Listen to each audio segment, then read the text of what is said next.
Now you're going to see an option to add payment method. Just tap on the arrow close to it. You're going to see different payment methods. You just have to select one of them and bind them to your bank account. We have the ePay, we have the USDT, Trump 20, we have the Binance, we have the Nigerian bank transfer, and we have the PalmPay.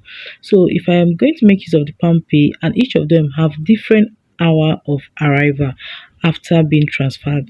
So the next thing I have to do is to tap on the particular one that I want to.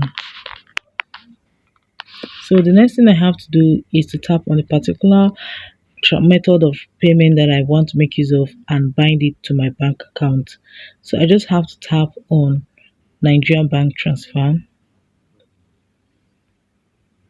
tap on go to settings.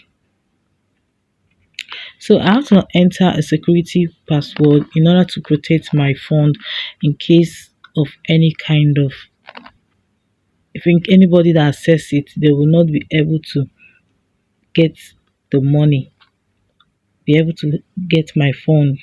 So my code password in order to have access to it.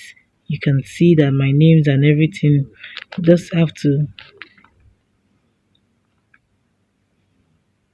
So if I want to, I just have to enter my name, my first